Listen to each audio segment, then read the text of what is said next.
Hola amigos, ¿cómo están? Espero que muy bien y preparados para escuchar un nuevo capítulo de Una Hora de Miedo.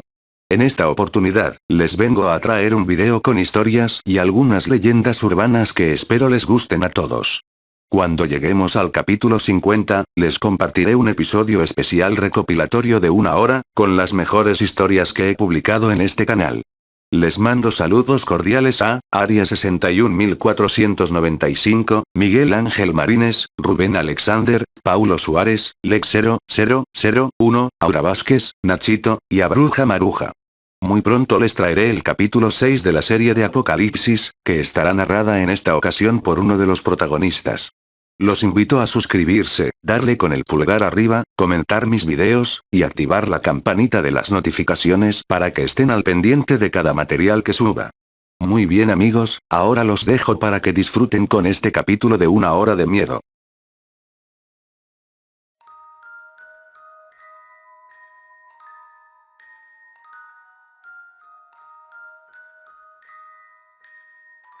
Tuve una infancia abusiva, y comencé a rezarle a mis juguetes. Mi padre era un hombre duro. Decir que nos aterrorizó a mi madre, y a mí es un eufemismo.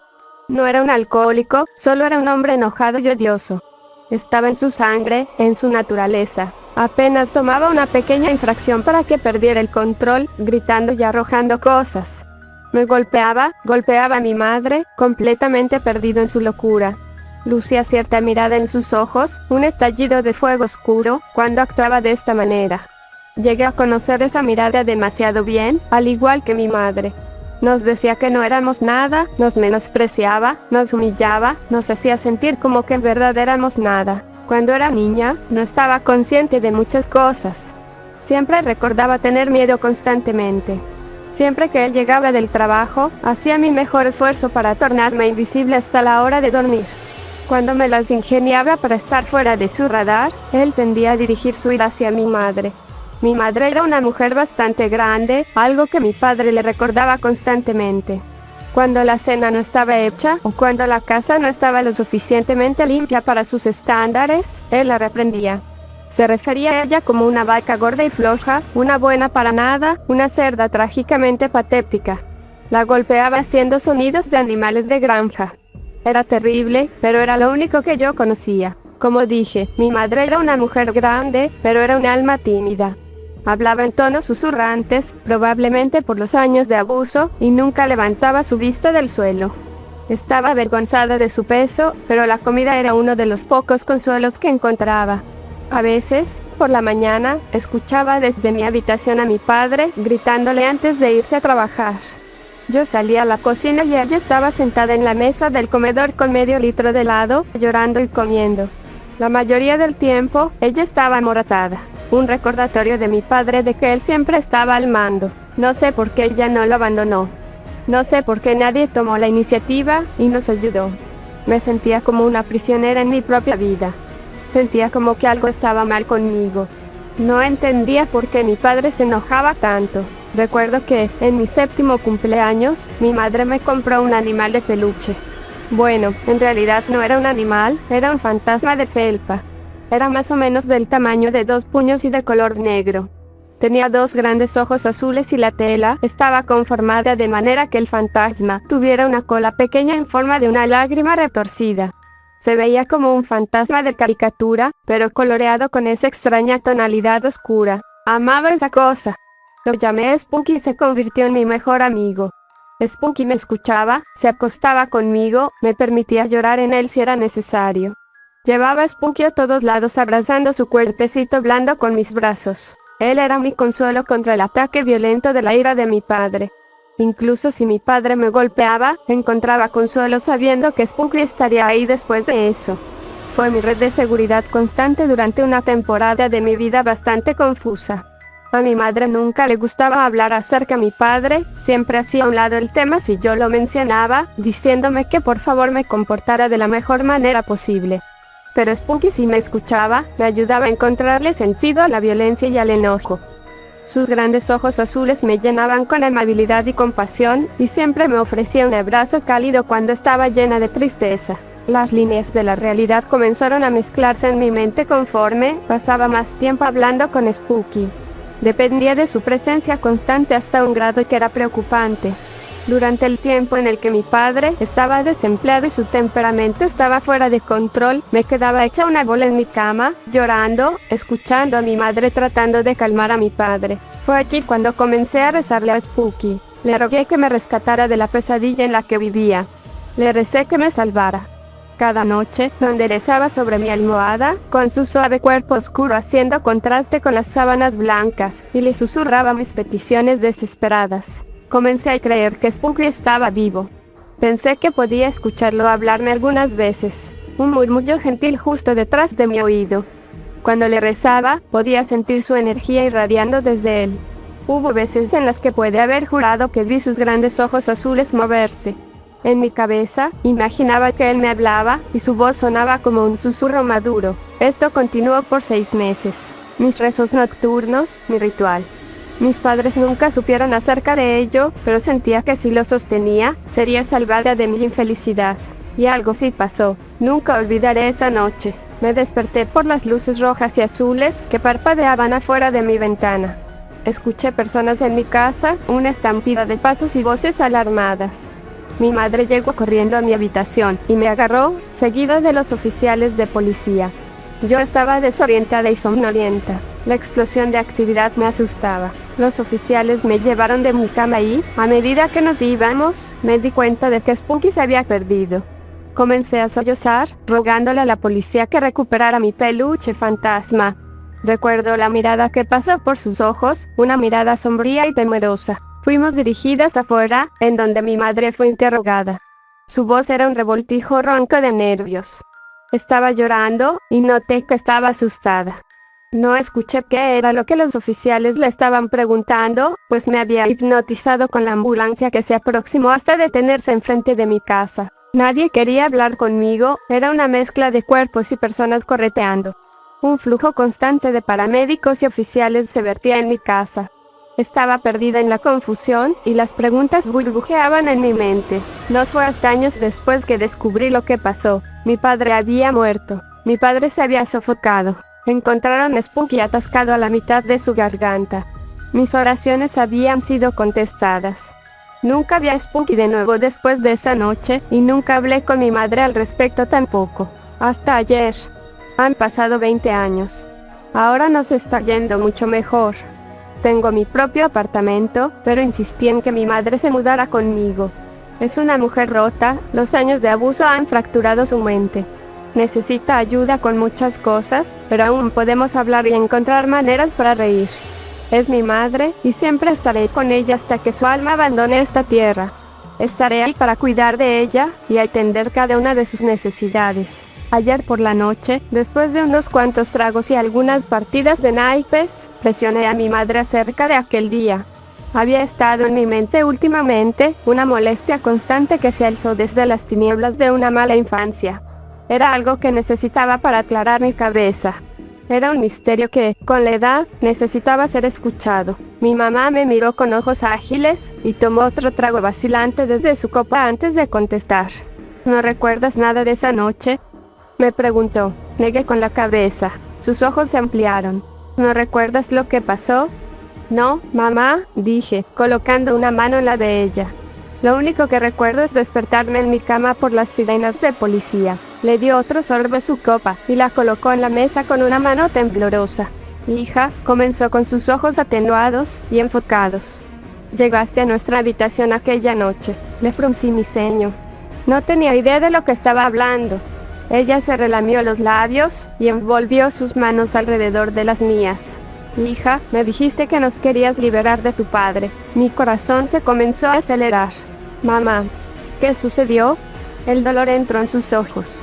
Te subiste en la cama, a mi lado, al lado de tu padre, y le metiste ese fantasma por su garganta, mientras yo me sentaba encima de él para mantenerlo quieto. Nunca te había visto así antes. Era como si fueras alguien más. Sabía que te debía detener.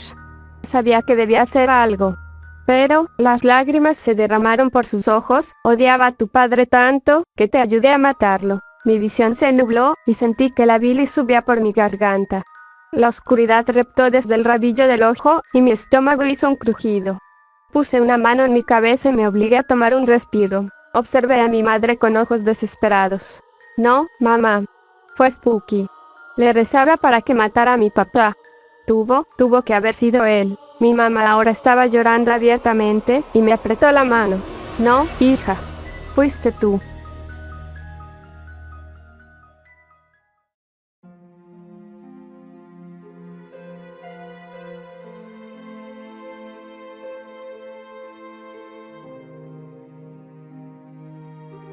La historia detrás de mis 8 cicatrices. Hay un total de 8 cicatrices en mi cuerpo. 2 cicatrices en mi cara, 3 en mi espalda, 2 en mi pecho y la última cicatriz me recorre los nudillos de mi mano derecha. Nunca me he sentido cómodo hablando de cómo tuve cualquiera de mis cicatrices. Solo ha habido una persona en el mundo a quien decidí contarle sobre mis cicatrices hasta ahora. Esa persona es mi esposa. Ella me lo había preguntado muchas veces mientras éramos novios, pero siempre le dije que le contaría más tarde, cuando me sintiera más cómodo. Sé que le incomodaba, pero no quería ahuyentarla. Hoy fue el día en el que al fin me sentí lo suficientemente valiente. Decidí contarle a mi esposa y luego a todos ustedes, porque siento que contiene una lección importante. Como bien saben, ayer fue día de San Valentín. Traje a casa una carta que escribí para ella con la historia de mis cicatrices y una caja de chocolates en forma de corazón. Ella quiso recoger sus regalos, pero le dije que se reuniera conmigo en la habitación. Me siguió y nos sentamos en la cama. Le entregué la carta primero. Esto es lo que escribí. Hoy es día de San Valentín y quiero hacerte saber que te amo. Me disculpo por haber guardado este secreto tanto tiempo, pero, por favor, no me tengas miedo luego de haberlo leído. Irónicamente, recibí mi primera cicatriz un día de San Valentín. Tenía 7 años y quebré accidentalmente la televisión que mi papá acababa de comprar. Caminó hacia mí y me empezó a gritar. Traté de decirle que fue un accidente, pero se rehusó a escuchar una sola palabra de lo que dije. Aunque no se daba cuenta, estaba sosteniendo un cuchillo de bolsillo en su mano mientras me regañaba. Había cerrado mis ojos cuando empecé a llorar, pero un ardor hizo erupción desde el centro de mi tórax. Abrí los ojos y grité del dolor. Me desmayé y desperté en mi cama. Tenía 3 suturas en mi pecho y mi papá estaba sentado al lado de mi cama. Me sobó un hombro y me dijo que estaba bien. Cuando tenía 11 años, llegué a casa de la escuela y mis padres se encontraban a la mitad de un argumento. Traté de escabullirme, pero sentí algo duro colisionar contra mi espalda al pasar la entrada de la cocina. No pude seguir caminando, solo escuché un jadeo desde la cocina antes de perder el conocimiento. Desperté por la noche. Estaba recostado sobre mi lado derecho y tenía 3 cortes en mi espalda. Mi papá estaba parado en una esquina de la habitación. Me silenció con un dedo sobre su boca y se quedó ahí parado durante horas. Traté de volver a dormir, pero tenía miedo de lo que mi papá me podría hacer. Entre mis 11 y 13 años, desarrollé una inhabilidad para dormir. Siempre que despertaba por la noche, descubría a mi papá en una esquina de mi cuarto, observándome. Temía por mi vida, así que intentaba lo que fuera para mantenerme despierto. Odiaba a mi papá y deseaba que me dejara en paz. El siguiente par de meses evadí a mi papá tanto como pude. Hice un muy buen trabajo hasta que cumplí 14 años. Pero un viernes, cuando me bajé del bus y caminé hacia la casa, vi a mi papá en nuestro jardín frontal. Quise esquivarlo, pero saltó frente a mí. Con una voz ronca, dijo: "No entres aquí, solo vete. Ya no tenemos tiempo para seguir lidiando contigo". Mi papá me empujó hacia el suelo porque lo traté de ignorar. Me lanzó unos billetes a la cara y entró a la casa. Honestamente, no sabía qué hacer. Mi cabeza estaba sangrando y no quería ir a ningún otro lado. Corrí de vuelta a la casa y me metí al cobertizo en nuestro jardín. Me quedé ahí por 2 días. No salí, a excepción de un par de veces en las que corrí a tomar agua desde la manguera. Un domingo, me desesperé. Tenía hambre y quería volver a mi casa, dormir en mi habitación. No me importó si mi papá me iba a golpear de nuevo. Fue mi papá quien me recibió en la puerta y apuntó a mi habitación. Subí las gradas y me metí bajo mis sábanas. Un par de horas después, mi papá entró a mi habitación con un plato de comida. Devoré cada pedazo de comida y dejé el plato en la mesa de cama. Pensé en leer un libro, pero no tenía las fuerzas para levantarme. Por poco más de una hora, me imaginé estando en una familia mucho mejor. Una familia en la que todos se amaban entre sí y los papás no se la llevaban discutiendo en cada momento. Eso era lo único que añoraba, pero incluso a una edad tan temprana sabía que ya no podría suceder. No sé cuándo me quedé dormido, pero me desperté gritando del dolor. Mi pecho se sentía como si estuviera llamas. Me quise levantar, pero algo me empujó desde mi estómago y me mantuvo en posición. Se me volvió difícil respirar y empecé a forcejear con más vehemencia hasta que fui golpeado en un costado de la cara y el mundo se apagó. Recuperé la conciencia y todo seguía oscuro. Vi hacia la derecha y a la izquierda, pero no vi a nadie. Me rodé boca arriba y vi a mi papá cerca del marco de la puerta. Tenía un cuchillo en sus manos y mantenía sus ojos fijados en mí. Grité por auxilio, pero mi papá arremetió contra mí y puso sus manos en mi boca. Me tranquilicé y me le quedé viendo. Cuando quitó su mano de mi boca, permanecí en silencio. Aún tenía el cuchillo en su mano y lo último que quería hacer era enojarlo de nuevo. Ahora sabes por qué tengo 7 cicatrices. La octava llegó el día de mi graduación. Ni mi mamá ni mi papá se presentaron. Pero no estaba triste, no me importaba. Simplemente estaba feliz de que me iría a vivir en la universidad en unos meses. Fue un gran día para mí. Después de la graduación, salí con un par de amigos y fuimos a una fiesta. La primera fiesta a la que asistí y la primera vez que bebí alcohol. No bebí mucho, pero aún así me sentí más feliz que en cualquier otro momento de mi vida. La diversión se detuvo cuando llegué a casa. Lo primero que noté fue la sangre a lo largo de nuestro sofá blanco en la sala de estar. Lo siguiente que recuerdo es ver a mi papá recostado boca abajo junto al sofá. Me acerqué a él y vi sangre recubriendo su pecho y estómago. Lo giré y vi que le habían disparado 3 veces. Estaba a punto de acostarlo de nuevo, cuando vi que abrió sus ojos y sus labios se empezaron a mover.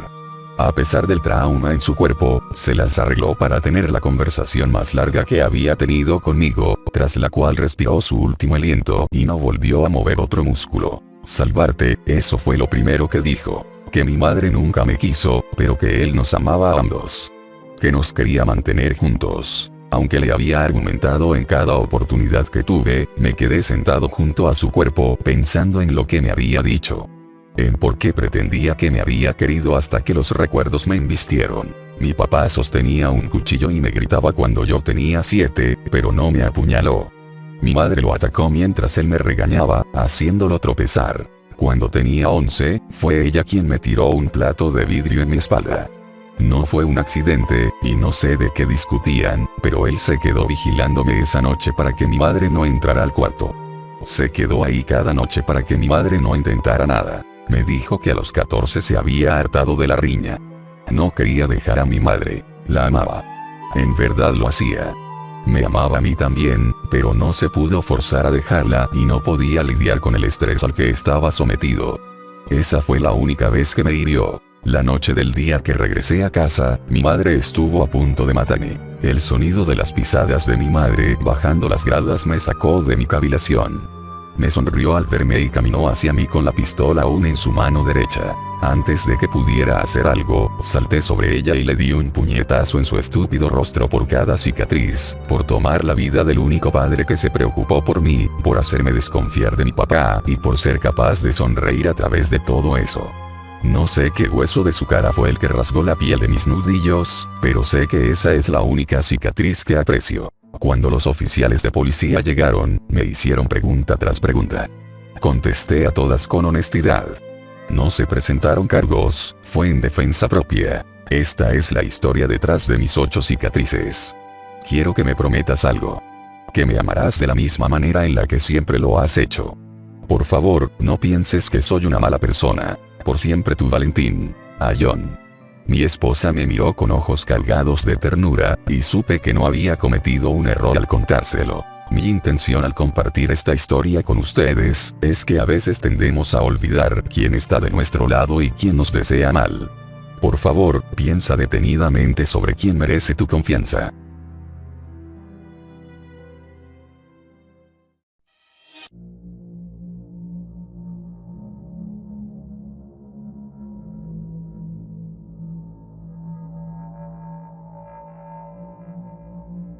¿Bebiste Red Bull en los últimos 90 días?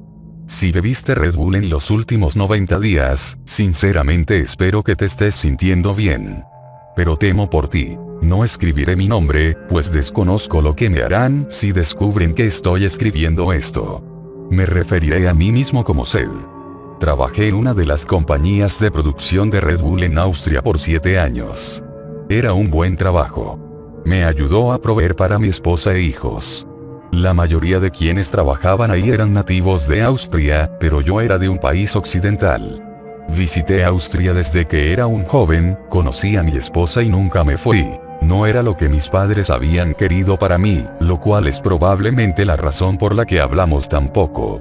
Había abandonado mis estudios secundarios, tratando de encontrar mi camino en la vida. Vagué alrededor de Europa por 2 años, solo quedándome a dormir en sofás o pasando la noche ocasional en un parque. Me acostumbré a trabajos erráticos para gastarme todo el dinero en cerveza. Pero cuando conocí a mi esposa, sentí que algo cambió dentro de mí. Le prometí que ya no sería el bastardo inútil que era antes. Que sostendría un empleo consistente y me convertiría en un hombre. Un buen hombre. Ese es el motivo parcial por el cual estoy escribiendo esto. Si fueran los días de antes, habría ignorado esta información. No me afectó a mí, así que ¿por qué me tendría que importar? Pero ahora soy una mejor persona. Lo que sé podría tener un impacto duradero en la vida de millones. No tengo más opción que compartir esto. Nuestra instalación de Red Bull es única en el sentido de que produce el líquido para el producto y lo embotella en el mismo lugar. Seguramente, hicieron esto para ahorrar en costos de transporte. Trabajé en el área de embotellamiento de la fábrica. No es un trabajo emocionante, por no decir más. Me quedaba parado a un lado de la cinta transportadora, las latas se movilizaban hacia adelante, el líquido era vertido y, por último, se colocaban las tapaderas. En sí, mi trabajo era observar todo el proceso día tras día y asegurarme de que nada saliera mal. Y nada salió mal por 7 años. Claro, sufríamos acumulaciones y derramamientos, pero eso era ordinario. Lo que pasó en marzo fue mucho peor. La primera vez que surgió fue en un día típico. Recuerdo haber cocinado panqueques para los niños, y mi esposa somnolienta me besó de despedida cuando me fui al trabajo. Todos estaban cansados, como era usual. Fui a mi lugar en la línea anticipando que todo el proceso comenzara. Stefan, mi compañero de trabajo, estaba inusualmente parlanchín. En su mayoría, era un hombre callado con una vida muy privada. Pero ese día se inclinó en mi dirección y chismorreó como lo haría un niño. Toros no, dijo. Cerdos esta vez. Hablaban alemán, obviamente, así que estoy traduciendo. ¿Ah? Nada de toros para el producto. La orina, digo. Tuvieron que usar cerdos. Le dio un golpecito al metal de la cinta transportadora. No tengo idea de lo que estás diciendo. Rodó sus ojos. Orina. Para el producto. Eso es un mito, me mofé. No, es verdad. No usan tanto como al principio. Muy caro. Pero está ahí. Cada gota amarilla. Pero los toros que usaban no fueron suficientes para el cargamento. Tuvieron que mezclarlo con algo más. Por eso consiguieron cerdos. La cinta transportadora comenzó a andar y Stefan regresó a su estación. Lo hice a un lado. Me pasé el día haciendo lo mismo de siempre, observando las latas y apretando mis botones. A la hora del almuerzo, todos fuimos a la sala de descanso. Julia, como era usual, tenía una lata de Red Bull con ella. No solo trabajaba aquí, sino que era adicta a esa cosa. La abrió con un suspiro. Recién salida de la fábrica, dijo con voracidad y se la bebió. Afortunadamente, nunca toqué la bebida. Tenía un regusto que no podía superar. Después, Stefan dejó de presentarse al trabajo. No hubo ninguna explicación, ni nada. Alguien que vivía cerca de él revisó su casa, pero no encontró respuestas. Fue un jueves, creo, cuando Julia tuvo su convulsión. Bueno, eso es lo que pensamos que era. Fue 4 semanas después de que Stepan desapareció. Se desplomó al suelo y se revolvió como un demente. Ninguno de nosotros había experimentado una convulsión antes. Julia gritaba, están en mis ojos. Están en mi cabeza. Alguien tuvo la idea de meter una billetera en su boca. Me arrodillé a su lado, tratando de mantener su cabeza suspendida. Fue entonces cuando noté una anomalía. Había 3 borrones pequeños en su ojo izquierdo. Antes de que pudiera comprender lo que estaba sucediendo, un supervisor les dijo a 2 hombres que se la llevaran. Nos informó que ella tenía un trastorno de convulsiones. Dijo que era normal. Nada que tuviéramos que temer. No volvimos a ver a Julia. En la fábrica, unos cuantos más comenzaron a sufrir lo mismo también. Empezaba con dolores de cabeza. Una persona lo describió como un dolor leve, luego como un golpeteo y finalmente como si un martillo neumático estuviera atravesando su cráneo. Después del dolor de cabeza, venían los problemas de vista. Rayas pequeñas con formaciones extrañas pasaban a lo largo de su línea de visión. Y, después de solo unos días, ocurrían las convulsiones de gran escala. Todos gritaban que había algo en sus cabezas. Nadie regresaba a trabajar después de haber sufrido alguna convulsión. La fábrica comenzó a tornarse deprimente. Las personas estaban nerviosas de ir a trabajar. Nunca sabíamos quién sería el siguiente o qué estaba sucediendo. Hasta que los supervisores realizaron una sesión de empresa. Recuerdo haber pensado que era extraño que de nuestra fábrica gigantesca, solo alrededor de la mitad de los empleados estuvieran presentes. Incluso la cantidad de supervisores se había reducido. El gerente general se colocó frente a un micrófono y habló. Su voz era tranquilizadora pero amenazadora. Puede que hayan escuchado el rumor de que hay algo que está contaminando el producto. Esto simplemente no es verdad. No se van a infectar si beben Red Bull. Nadie ha muerto de ello. Cualquier chisme acerca de una infección es una mentira. Si son descubiertos discutiendo esta mentira, serán despedidos inmediatamente. ¿Alguna pregunta? La forma en la que dijo alguna pregunta no era una pregunta en realidad. Era una declaración. Era una conclusión para su pequeño discurso. Ninguna de nosotros dijo palabra.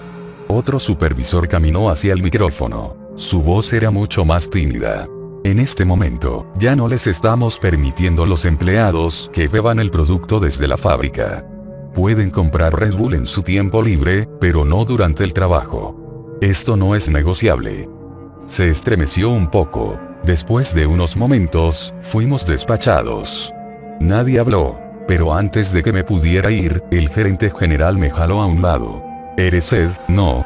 Sí, señor, repliqué, más que un poco desconcertado. ¿Qué te parecería ser un supervisor? El doble de la paga y mucho menos trabajo, fingió una sonrisa. Necesitamos talento como el tuyo. Además, hablas inglés a la perfección.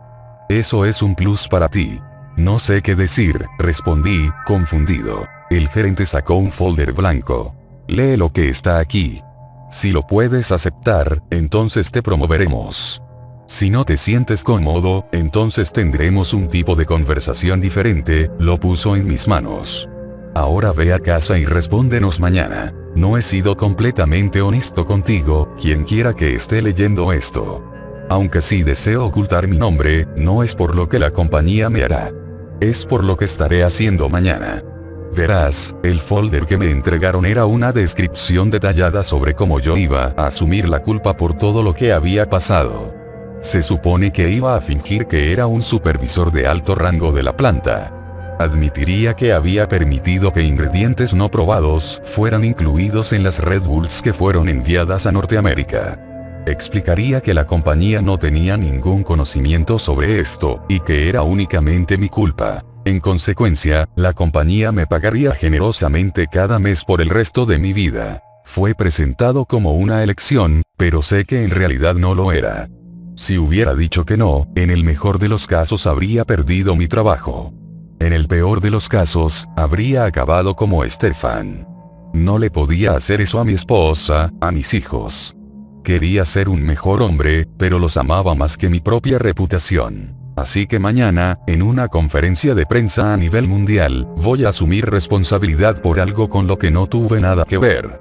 Mi nombre será difamado a lo largo de titulares. Será una vergüenza. Mi familia y yo nos tendremos que mudar, que esconder. Aunque al menos estaremos a salvo. Eso espero. Pero antes de que haga todo esto, quiero que sepas lo que le pasó a aquellos que bebieron el producto infectado. Necesito decírselo a alguien, especialmente a ustedes en Norteamérica. Porque les sucederá a ustedes. Este producto contiene lombrices solitarias. Millones de ellas. Se comen tu cuerpo como lobos partiendo un venado. Excepto que estos no son los gusanos intestinales de los que puede que hayas escuchado. Las Taenia solium pueden viajar hacia tu cerebro. Como depredadores hambrientos y delgados, ascienden por tu cuerpo y devoran el contenido de tu cráneo. Si eres afortunado, sobrevivirás lo suficiente como para decirle a tus seres queridos que los amas. Si no tienes suerte, afrontarás el mismo destino que Julia, retorciéndote en el suelo agónicamente, y observándolas conforme nadan por tus globos oculares. Este producto infectado fue transportado desde finales de marzo. La retirada del mercado comenzará mañana, pero muchos de ustedes ya han sido expuestos a las lombrices. Por favor, busquen ayuda médica. Quizá un doctor pueda salvarlos. Quizá yo pueda salvarlos. Pero esto no alcanzará a tantas personas como necesita hacerlo. Si estás leyendo esto y sientes que un dolor de cabeza se avecina, o si puedes ver una mota en la esquina de tu ojo, lo siento. Para decirte la cruda verdad, es como si ya estuvieras muerto.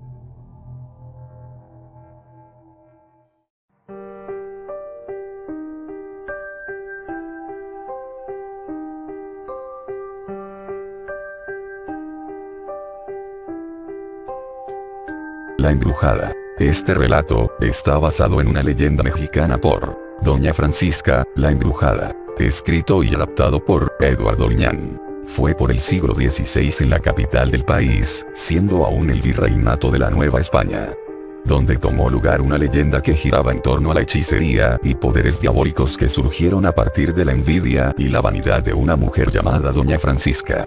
Corría el año 1554, en aquel entonces gobernaba el virrey don Luis de Velasco y Ruiz de Alarcón.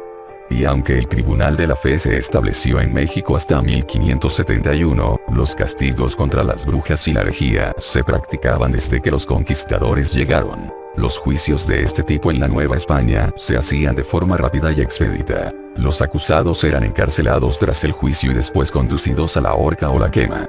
Los eventos extraños sucedieron en una casona ubicada en la calle de Cadena número 7, hoy conocida como calle Venustiano Carranza en el centro de la CMDX.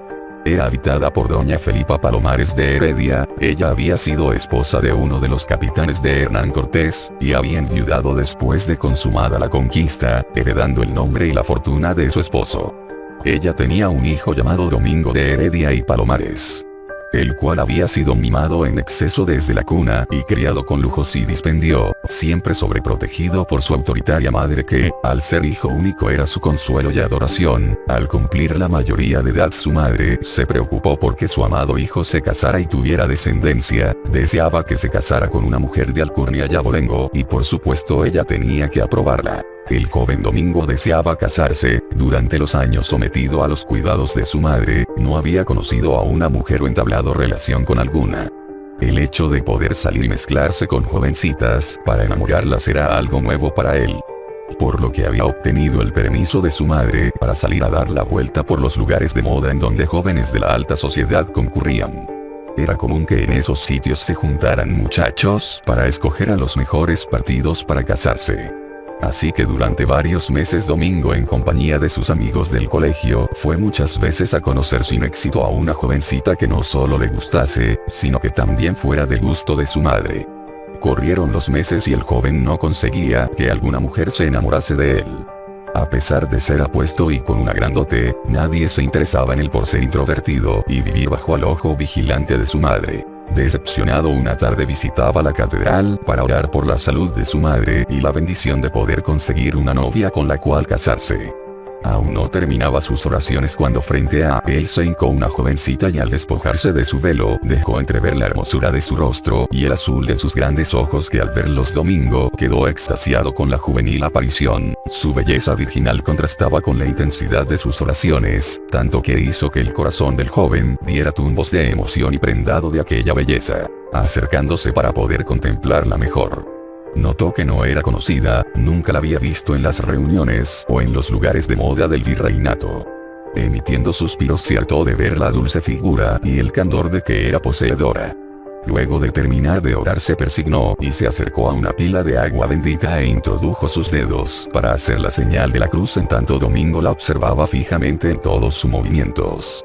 Al salir de la iglesia y como era la costumbre, la siguió a prudente distancia para ver dónde vivía.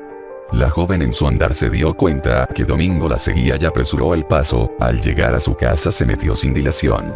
El joven pudo observar que la casa era de mediana fábrica y estaba situada en la cerrada de Necatitlán. Al acercarse para observar mejor se quedó petrificado al ver que la joven salía intempestivamente de su casa para observar mejor al joven que, al darse cuenta, se le subieron los colores al rostro y la joven le regaló una mirada y una sonrisa tenue que acabó por enamorar a Domingo. A partir de ese momento Domingo de Heredia y Palomares comenzó el cortejo y el asedio de la joven. La siguió por todas partes haciéndose presente por casualidad y la joven correspondía a sus intentos, regalándole sonrisas discretas y miradas cargadas de ternura. Con el tiempo descubrió que se llamaba Doña Francisca de Bañuelos y era hija única de padres humildes y trabajadores en el centro de la ciudad. Eso en principio frenó los ímpetus de Domingo, que al saber el origen humilde, pensó que su madre nunca probaría esos amoríos y jamás daría consentimiento para que se realizara una boda con la joven. Aún así, preso del amor que sentía por Francisca, continuó con sus cortejos hasta que una noche después de seguirla una mano blanca salió por entre los barrotes de la ventana del cuarto de Francisca y el presuroso tomó el ofrecimiento y besó tenuemente la mano de la joven, que después cerró su ventana para dejar soñando a Domingo con el roce de sus labios en su blanca y gentil mano. Ahí marcó el inicio de una relación de rejas en las que el joven noche a noche iba y descargaba sus mayores sentimientos de amor y promesas en la joven que, entre suspiros y murmullos, musitó una declaración de amor que fue sellada con un beso breve de los carnosos labios de la joven Francisca. Sin embargo, los rumores corrieron rápido y la noticia de estos amoríos por parte de lenguas oficiosas llegaron a oídos de doña Felipa. Y al escuchar las noticias rompió el cólera y lanzando gritos de asombro y molestia, se arrodilló ante el Sagrado Corazón para pedir perdón por algún pecado que ella hubiere cometido para ser merecedora de tal castigo, de ver a su hijo rendido a los pies de una plebeya. Las mujeres que le dieron la noticia se despidieron entre sonrisillas viles y triunfantes. Doña Felipa, al ver que se iban, salió presurosa a buscar a la mujer que le había robado el futuro a su hijo. Fueron fuertes golpes del pesado aldabón que cimbraron la puerta de madera y herrajes, que la mano firme y encolerizada de doña Felipa profería con odio. Fue la joven que al abrir la puerta, sintió que las fuerzas de sus piernas le abandonaban y una corriente eléctrica la recorrió al ver el rostro deforme por la ira de la madre de Domingo. Sin preámbulos entró con prepotencia a la casa y Francisca, al saber los alcances de la señora, le dejó hablar. Su primer pedimento fue determinando. Habría de alejarse de Domingo, pues ella era un plebeya sin nombre, ni fortuna, ni sangre noble. Además, si se negaba, él haría que su hijo le obedeciera y lo mandaría a España. Al decir esto, Domingo salió de improviso de uno de los cuartos y con palabras firmes, enfrentó la ira y el reproche de su madre. Defendiendo el amor que sentía por la joven y su autonomía de escoger de quién se enamoraba, sin importarle las amenazas de su madre de desheredarlo ante la negativa de seguirla. Doña Felipa salió de la casa sorprendida por la actitud y el desafío de su hijo. Mientras los jóvenes ratificaban su amor y deseos de casarse, al paso de los días y mostrando cada vez sus deseos de casarse, doña Felipa cayó en depresión y oraba para que Dios quitara de en medio a la joven y le devolviera el amor de su hijo. Pero al ver que sus oraciones no cobraban efecto en el corazón de su hijo, renegó de él y juró que Domingo no se casaría con aquella mujer. Por ese tiempo, y llorando amargamente su dolor con una amiga, le confesó que haría lo que fuera para evitar esa boda, y esta última le contó de la existencia de una bruja muy poderosa y temida en muchas sociedades secretas de la Nueva España. Le dijo que era posible alejar a los enamorados a través de maleficios y que esta bruja era la indicada para llevarlos a cabo. Cegada por la rabia y por el amor enfermizo que sentía por su hijo, pidió ser llevada de inmediato a ver a aquella bruja que vivía por el área del actual Tacubaya. Al llegar al viejo jacal de la bruja, una mujer anciana de rasgos mestizos de aspecto torvo la recibió como si supiera a lo que iba la dama, estando en el interior de su inquietante jacal con olor a copal y humo de leña. Doña Felipa le contó su penar y sus deseos de separar a su adorado hijo de Francisca. La bruja, escuchando con detenimiento la petición de la preocupada mujer, le dijo que podía hacer el trabajo, pero le costaría mucho. Doña Felipa, arrojando una bolsa llena de doblones, cerró el trato prometiéndole que si funcionaba le pagaría con bastante generosidad. La bruja le ofreció darle una respuesta en 2 días, y para un jueves de esa semana tendría que regresar para revelarle el plan a seguir. Sin más demora, doña Felipa se despidió y salió gustosa y esperanzada en los poderes de la bruja. Su corazón estaba henchido de gozo al pensar que por fin Domingo volvería a ella pidiéndole perdón y abandonando a la maldita joven que le robó su amor. Así llegó la noche del jueves y doña Felipa fue en busca de la bruja. Luego de un rato le reveló un plan siniestro y de venganza que terminaría con la vida de la joven. Pero para que este se cumpliera, los jóvenes habrían de casarse, cosa que no le gustó a doña Felipa. Pero para poder lograr su objetivo debía ceder. La bruja entonces le dijo que después de la boda, ella debía darle un presente a la mujer de su hijo, el cual la iría matando poco a poco y ante su mirada. Eso llenó de emoción a Felipa. Así convinieron y luego de que su hijo se casara con la joven, estos fueron recibidos con alegría y resignación por doña Felipa. Disculpándose ante la pareja, les dijo que si Francisca no era de linaje, su belleza y su temor a Dios eran suficientes para ella. Así se dio una gran fiesta entre amigos e invitados para desearle felicidad a la nueva pareja entre murmullos de desaprobación de la sociedad novohispana que había asistido al convivio, al mismo tiempo que la reunión se llevaba a cabo. En la laguna de Marcuaitlapilco, hoy barrio de la Candelaria, la bruja celebraba un ritual diabólico en el cual sacrificaba a uno de los patos que abundaban en aquel lugar. En total degolló a 7 de estas aves y cubrió con su sangre su cuerpo arrugado y rostro, en tanto hacía las invocaciones a Satanás para que le concediera un favor. Luego de terminar el ritual obtuvo de su señor la maldición que llevaría a cabo. Pasaron 3 días de la boda y mientras los jóvenes gozaban de dicha y felicidad, doña Felipa se acercó con un presente para su nuera. Era un cojín fabricado con telas de oriente y relleno de plumas, que era bastante agradable al tacto, que fue recibido con alegría y gratitud por la joven. Desde esa noche el cojín fue la almohada donde descansaba la cabeza de doña Francisca sin saber lo que le esperaba. Al día siguiente de levantarse, la joven se quejó de un inmenso dolor de cuerpo y de cabeza, causando la preocupación de Domingo y doña Felipa, que no escatimaron en brindarle cuidados y atenciones para el mejoramiento de su salud, mismos que fueron inútiles ya que conforme pasaban los días, la salud de la joven fue deteriorándose cada vez más sin que ningún médico lograse mejorarla. Día a día la extraordinaria y fresca belleza de la joven se fue marchitando. Pálida y desmejorada, no podía probar ningún alimento sin que lo devolviera en medio de sangre y coágulos negros que salían de sus entrañas.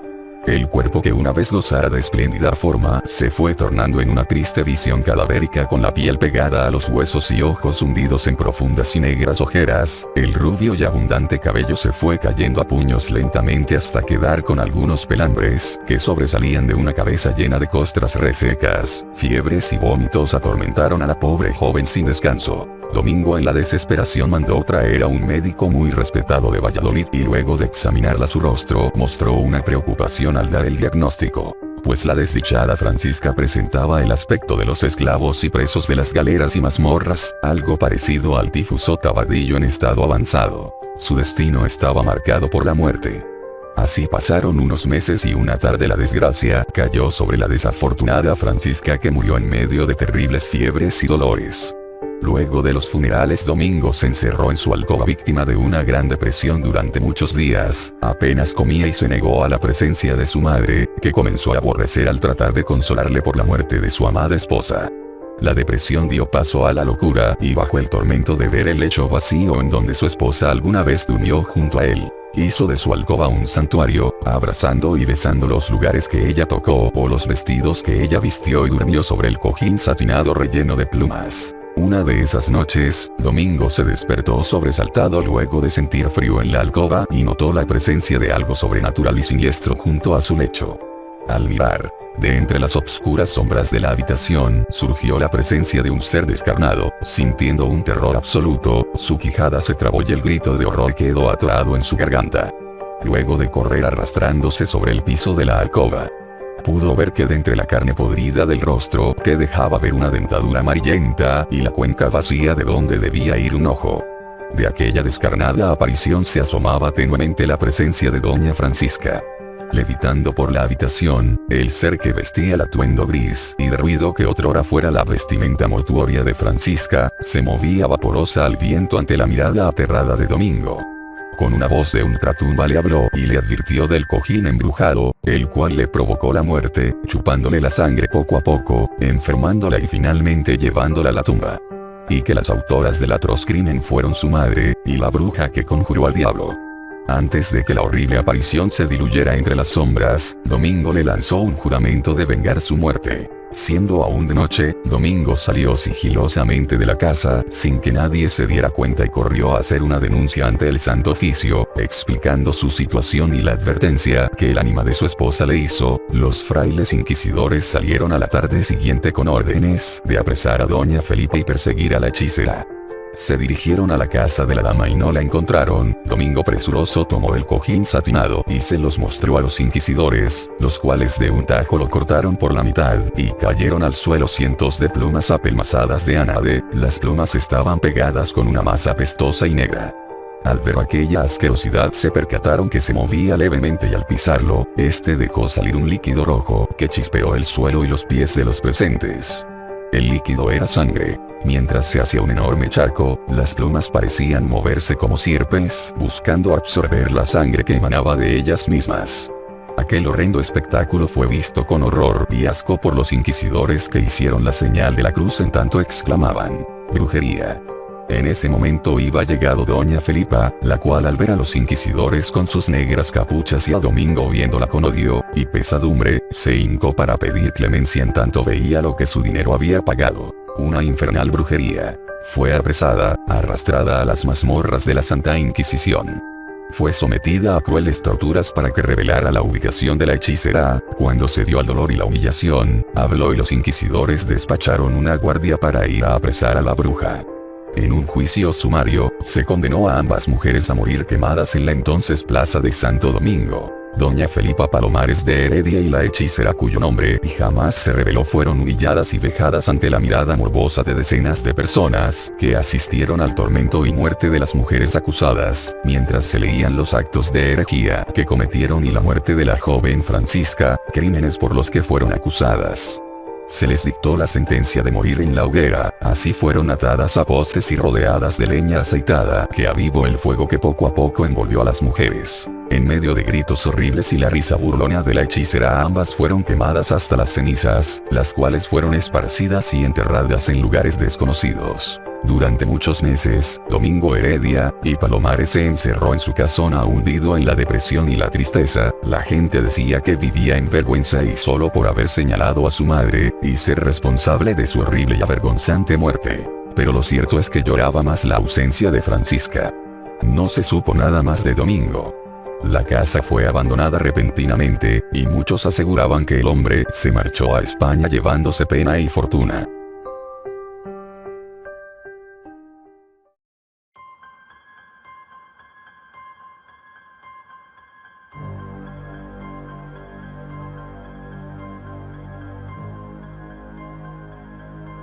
La triste leyenda del barco fantasma, Octavius. Se dice que la historia del Octavius está inscrita en la leyenda, y que es difícil determinar dónde se encuentra la auténtica veracidad. Pero lo que en verdad se esconde tras este triste relato de navegación, es la valía y el empeño del hombre por encontrar nuevas rutas marítimas y por hacer frente a la siempre poderosa naturaleza. Esta historia tiene su escenario en pleno siglo XVIII, instante en que las empresas navieras buscaban un camino más corto entre el Atlántico y el Pacífico. Un modo en que poder mejorar el comercio entre Europa y Asia. Uno de los puntos estratégicos era el llamado Paso Maldito o Paso del Noroeste, una ruta donde el objetivo era cruzar ni más ni menos que el Océano Ártico. Se dice que el primero en conseguirlo fue un barco fantasma, el Octavius. Se comenta entre marineros que es algo bastante habitual, que quien pasa gran parte de su vida en el océano con la mirada en el oleaje y su soledad, o se ha encontrado alguna vez con barcos fantasma. Barcos abandonados que flotan a la deriva y que cuentan, en sus heridas, la historia de un desastre. De algún accidente. El 12 de agosto de 1775, el Herald, un ballenero groenlandés avistó una gran sombra, abriéndose paso a solo unos kilómetros de distancia de ellos. Sus velas ondeaban con lentitud mientras el vigía daba ya el primer grito para avisar del descubrimiento. Era una mañana gélida a pesar de estar en verano, el Atlántico Norte nunca perdona, y el silencio de aquel escenario crujía de vez en cuando con el movimiento de algún iceberg, o con la rotura de la escarcha cayendo por las velas. Cuando el capitán del Herald puso su mirada en el catalejo no pudo creer lo que veía. El barco que tenía enfrente parecía estar envuelto en cristal.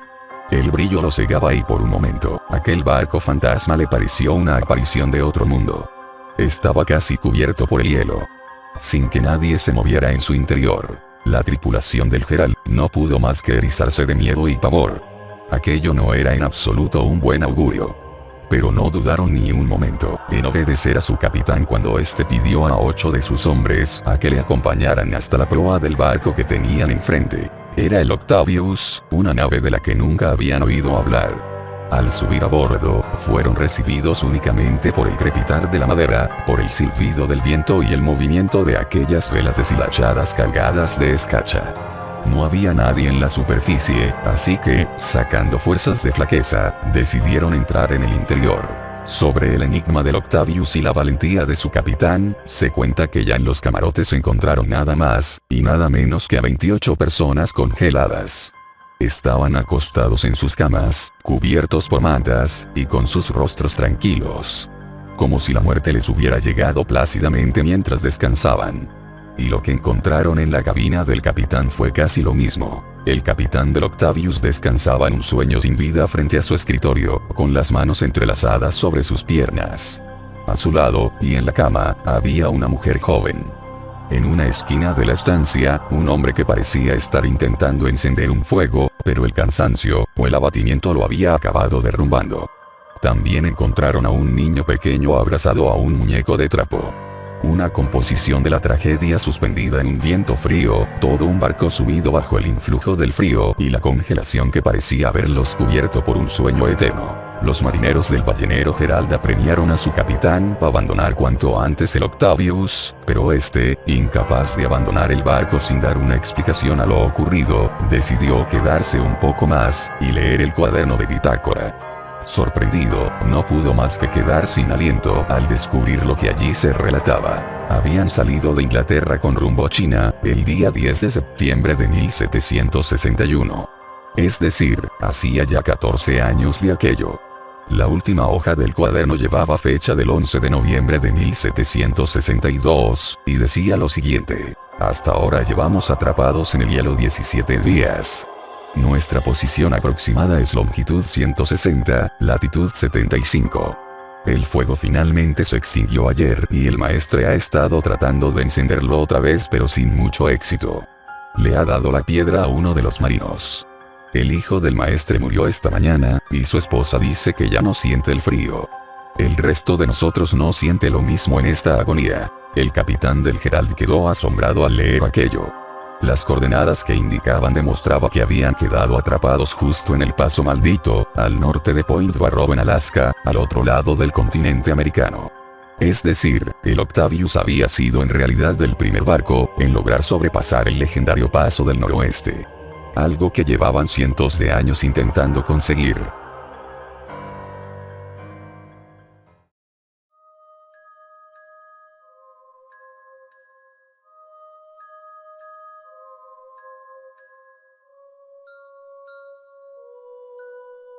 La leyenda del holandés errante. El origen de la leyenda del holandés errante se pierde en los albores del tiempo. Es esa historia que todo marino cuenta a sus hijos y nietos con algo de ironía, como quien sabe que no es más que un relato de fantasmas y superstición. Sin embargo, la estela de esta leyenda tiene esa esencia real que todo hombre habituado al mar conoce: el deseo de enfrentarse al mar, de retarlo y sobrevivir en él para dominarlo.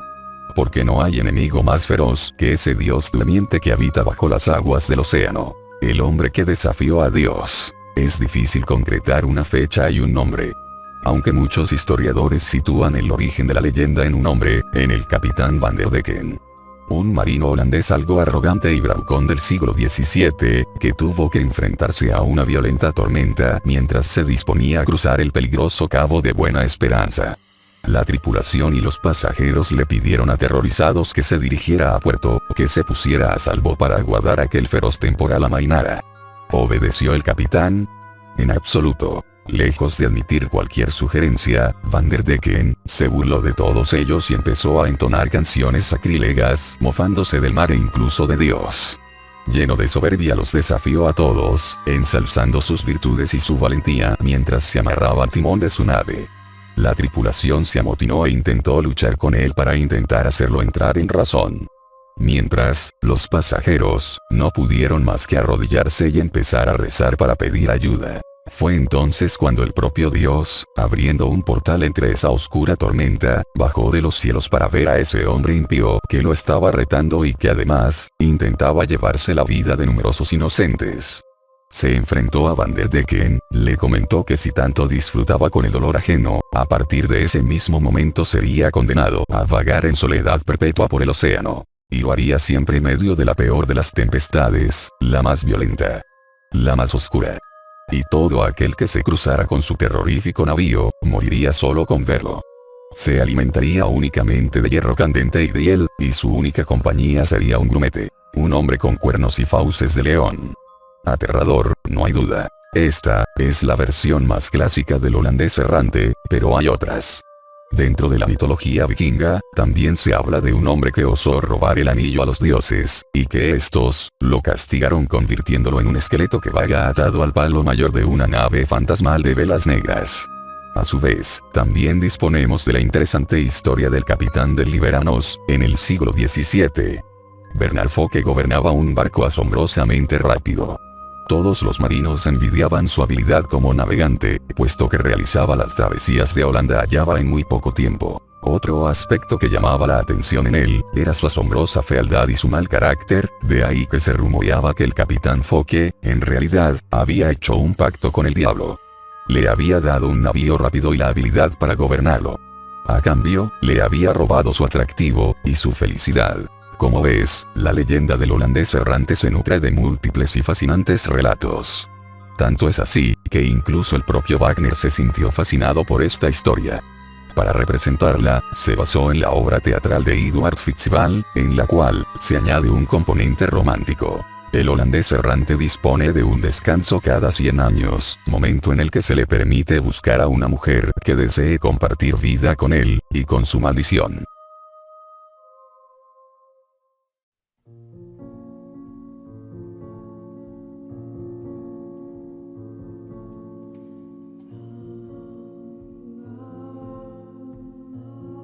El misterio de las hermanas Fox. Pocas personas han influido de manera tan significativa en el mundo del espiritismo como las hermanas Kate y Maggie Fox, las cuales, ya desde niñas, daban muestras de poder comunicarse con entidades de otros planos. La familia Fox llegaba al pequeño y apacible pueblo de Hydesville, Nueva York, a finales del año 1847, para instalarse en su recién adquirida casa de campo. Durante sus primeros meses de estancia las cosas parecían ir bien, al menos dentro de lo normal. Poco después, la tranquilidad de la familia se vería turbada por unos extraños golpes secos, que hoy en día los espiritistas denominan rap, y que parecían producirse de manera intencionada en presencia de las pequeñas Kate y Maggie, de 6 y 8 años de edad. La intranquilidad de la madre se convertiría en miedo al ver a su hija Maggie exclamar: tú, patas de cabra, haz lo que yo hago. Y a continuación escuchar aquellos extraños golpes después de cada chasquido de dedos que efectuaba la niña, como si la acompañara. Ante esto, la madre decidió poner a prueba el fenómeno pidiendo a aquel ente que le dijera las edades de las niñas, y escuchó 3 series de golpes, primero 8, los de Maggie, luego 7, los recién cumplidos de Kate, y un 3. La señora Fox quedó completamente convencida del fenómeno, ya que una hija suya había muerto al cumplir los 3 años. Unos días después preguntó a aquel ser si era un ente vivo, a lo que no obtuvo respuesta. A partir de esto, la fama de las pequeñas fue en aumento. Portadas de periódicos y revistas fueron recibidas por lo más selecto de la alta sociedad, e incluso de la política. La mayoría de los investigadores paranormales de la época, a pesar de que no las consideraban como mediums, en el sentido más amplio, sí estaban de acuerdo en que las hermanas Fox tenían algún tipo de habilidad natural para comunicarse con entidades de otros planos, y recibir las respuestas en forma de raps. Para la nación más avanzada en cuanto a investigación científica del momento, Kate y Maggie eran un misterio que no se podía explicar, y durante 40 años vivieron en medio del reconocimiento y la admiración del mundo entero. Eran la prueba viviente de la existencia de algo más allá de nuestra realidad tangible. Pero la gran decepción vendría en 1888, cuando las hermanas Fox declararon en el New York Herald que el espiritismo era una maldición que Dios había puesto en su contra y que todo era mentira. Admitieron que desde niñas, habían desarrollado la habilidad de chasquear los dedos de los pies, perfeccionándola con el paso de los años, y que al principio solo era un juego, alentado por el efecto que provocaban en los mayores, pero que, llegado un punto, ya no fueron capaces de reconocer el engaño. Es curioso que, durante los 40 años que duró dicho fraude, ningún investigador, ni paranormal ni científico, pudiera encontrar la más prueba de trampa. Aunque ellas mismas lo admitieron, hoy en día siguen siendo citadas como uno de los casos más importantes en la historia del espiritismo.